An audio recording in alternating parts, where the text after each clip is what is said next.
Hello friends, welcome back to my channel job and with Swati. आज मैं आप लोगों के लिए नई जॉब अपॉर्चुनिटी लेकर के आई हूँ। ये अपॉर्चुनिटी आई हुई है वेल नोन कंपनी एसेंचर की तरफ से। एसेंचर हायरिंग कर रहा है system and application services associate की पोस्ट के लिए। ठीक है, तो एसेंचर के बारे में आपको पता होगा कि काफ़ी बड़ी कंपनी है। ठीक है, ग्लोबल कंपनी है जो कि अदर जो कंपनियां हैं, अदर जो बिजनेस है या इवन गवर्नमेंट सेक्टर्स को भी ये हेल्प करती है। ठीक है, उनकी जो भी रिक्वायरमेंट है, टेक्निकल रिक्वायरमेंट्स है या फाइनेंशियल में भी जो चीज़ें हेल्प करती हैं, ठीक है, तो उस पर ये काम करती है। ठीक है, तो ये हायरिंग कर रही है system and application service associate की पोस्ट के लिए। ठीक है, तो भी आपको नाम से लग रहा होगा कि टेक्निकल फील्ड की ये पोस्ट रहने वाली है और इसमें टेक्निकल बैकग्राउंड मांगा जाएगा, बीटेक वगैरह मांगा जाएगा। बट जस्ट इसके अपोजिट एलिजिबिलिटी यहाँ पे मांगी गई है। मतलब यहाँ पे एनी ग्रेजुएट कैन अप्लाई। आप आर्ट्स के हो, म्यूज़िक के हो, या अगर साइंस में भी अगर आपने बीबीए सॉरी बीसीए कर रखा है, बीएससी कर रखा है, आप अप्लाई कर सकते हो। बीबीए कर रखा है, बीकॉम कर रखा है, बीएफए कुछ भी कर रखा है, अप्लाई कर सकते हो। बट अगर आपने यहाँ पे BE BTech ME MTech MCA MSc CSIT कर रखा है या एमबीए पीजी डीबीएम कर रखा है, तो आप इसमें अप्लाई नहीं कर सकते हो। ठीक है, साइंस के बच्चे अप्लाई कर सकते हैं, लेकिन वो बीएससी हो गया, आपका बीसीए हो गया, एमएससी है, नॉन सीएसआईटी। इनको सीएसआईटी से क्या चिढ़ है मुझे नहीं पता है। सीएसआईटी को खास तौर से इन्होंने मना कर रखा है, बीई बीटेक को मना कर रखा है, एमई एमटेक को मना कर रखा है।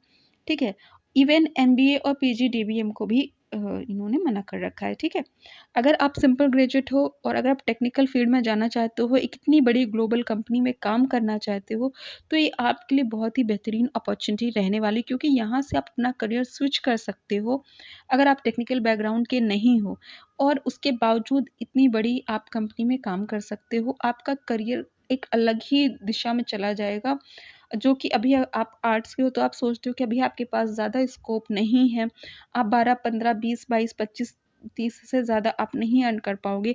तो ऐसा नहीं है, यहाँ पे अगर आप एक्सपीरियंस ले लेते हो तो आपकी सैलरी लाखों में हो जाएगी आने वाले दिनों में। ठीक है, तो ये काफ़ी अच्छी अपॉर्चुनिटी है आपके लिए। ये आप मौका मत गवाइए, इसमें आप ज़रूर से अप्लाई कीजिए।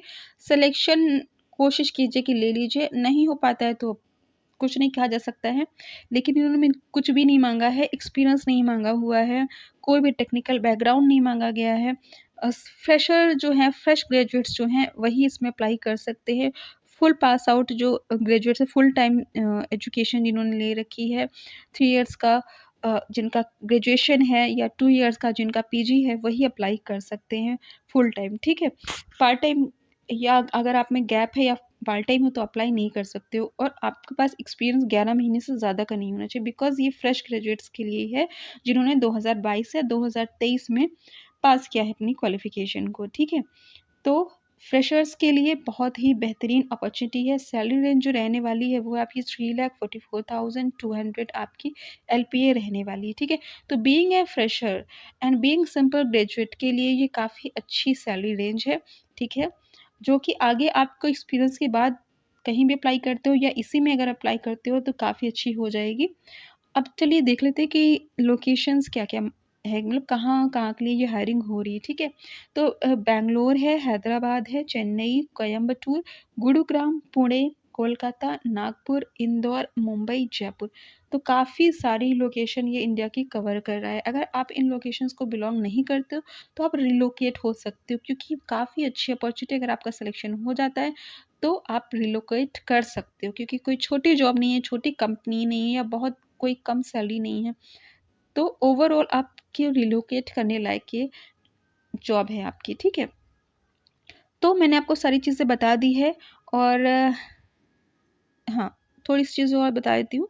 You should have completed your relevant degree in step and duration of the degree. हाँ, वो मैंने आपको बता दिया कि आपकी रेगुलर ग्रेजुएशन या पीजी होना चाहिए, गैप नहीं होना चाहिए। Candidate should not have appeared for essential. अगर आपने एसेंशियल में 3 महीने से पहले अप्लाई किया तो आप अप्लाई कर सकते हो, लेकिन अगर 3 महीने के अंदर अगर आपने असेसमेंट ऑलरेडी दे चुके हो, अप्लाई की बात नहीं, इन्होंने असेसमेंट की बात करी कि अगर आप असेसमेंट दे चुके हो लास्ट 3 मंथ में, तो आप दोबारा से असेसमेंट या इंटरव्यू वगैरह अगर आप दे चुके हो तो आप दोबारा से इसमें अप्लाई नहीं कर सकते हो। अगर आपने 3 महीने पहले दिया हो तो वो मैटर नहीं करता है, ठीक है। Candidate should not have more than 11 month experience, as I told you कि यहाँ पे ना तो एक्सपीरियंस कैंडिडेट मांगा गया है, ना तो टेक्निकल बैकग्राउंड का मांगा गया है, सिंपल ग्रेजुएट होना चाहिए, दैट्स इट। और काफ़ी बड़ी प्रोफाइल है, तो मुझे ओवरऑल ये काफ़ी बेहतरीन ये अपॉर्चुनिटी लग रही है। और इस टाइप की अपॉर्चुनिटी ना काफ़ी मतलब आपके करियर पर्पज़ से और आपके लिए रियली में एक ये अपॉर्चुनिटी है, जैसे कि सपोज़ कि आप आर्ट्स के हो, अगर आप टेक्निकल में जाना चाहते हो, ठीक है, या ग्लोबल कंपनी में काम करना चाहते हो, तो काफ़ी अच्छी अपॉर्चुनिटी है, क्योंकि इन्होंने फ्रेशर्स को माँगा गया है। तो फ्रेशर्स के लिए मतलब आप पास आउट होते ही, सिंपल ग्रेजुएट हो और आप पास आउट होते ही अगर आपको इतनी बड़ी कंपनी में, इतनी अच्छी प्रोफ़ाइल पे अगर आपका सिलेक्शन हो जाता है, तो इससे बेहतरीन और क्या होगा, ठीक है? तो इसका अप्लाई लिंक मैं आपको डिस्क्रिप्शन में दे दूँगी। अगर आपको मेरा चैनल पसंद आए तो उसको सब्सक्राइब कर लीजिए, बिकॉज़ मैं ऐसे लेटेस्ट जॉब अपडेट्स प्रोवाइड करती रहती हूँ। Thanks for watching my channel. Bye bye.